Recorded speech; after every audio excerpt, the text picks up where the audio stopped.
Nasaan yung anak ko? Huwag mo tatanungin sila yun. Mukhang malabo na buhay pa sila. Naku, Diyos ko.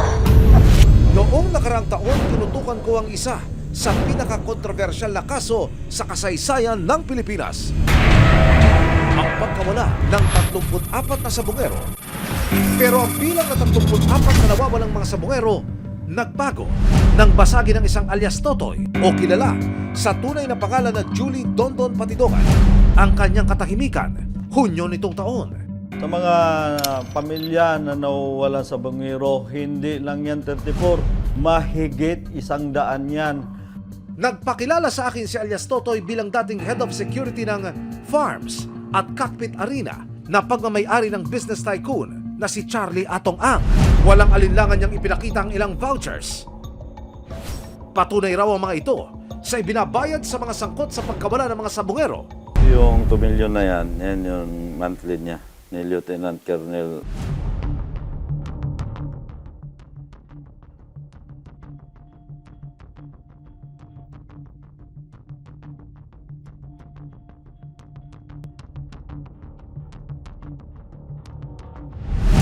Ang lahat daw ng pera na nakalaan para sa mga payola na ito, galing di umano sa kanyang amo.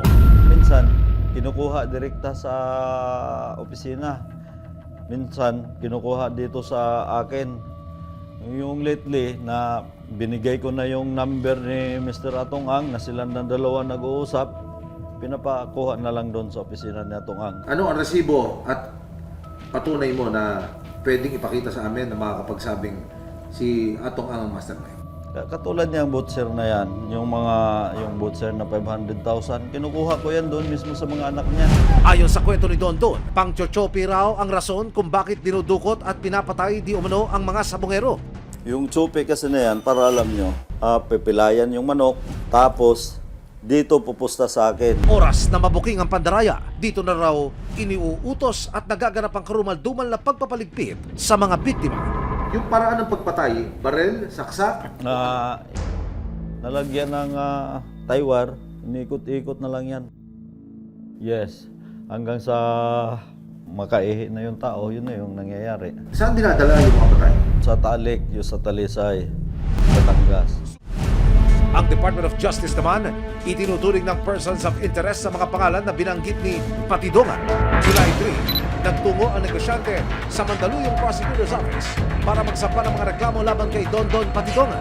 Kabilang na ang conspiracy to commit attempted murder with violence against or intimidation of persons, grave threats, grave coercion, slander and incriminating against innocent persons. Wala kami kinalaman lahat dyan. Masyado na kami bugbog. Kailangan na kami lumabas. Kailangan kami lumaban eh. Puro side lang yan, naririnig nyo. Ngayon, gusto ko lang at least maging transparent lang na andito na ako. Gusto ko lumabas lahat ng katotohanan. Tignan nyo na lang.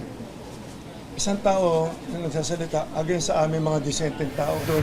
Mag-isip ka doon. Huwag ka na magsinungaling na magsinungaling. Tinuring kita parang anak ko eh. Hindi ko alam na ganyan kakasama. Pati ako, papatayin mo pa, kikidnapin mo pa ako. Kailangan ko lang proteksyon na ng sarili ko na yan. Tsaka ang grupo namin kawawa na kayo masyado. July 10, sinimula na ng Department of Justice kasama ang Philippine Coast Guard at Philippine Navy ang pagsisid sa Taal Lake.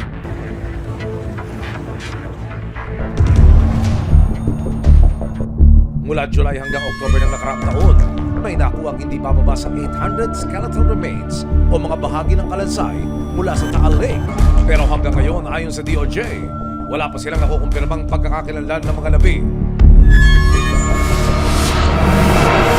Makalipas sa halos kalahating taon, December 10, 2025, sinampakan na ng DOJ ng 10 counts of kidnapping with homicide at 16 counts of kidnapping with serious illegal detention ang negosyante at 21 pang mga dawit umano sa pagkawala ng mga sabongero.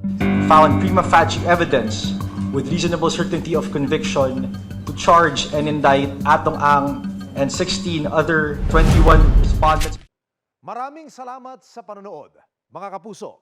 Para masundan ang mga reklamong nasolusyonan ng resibo, mag-subscribe lamang sa GMA Public Affairs YouTube channel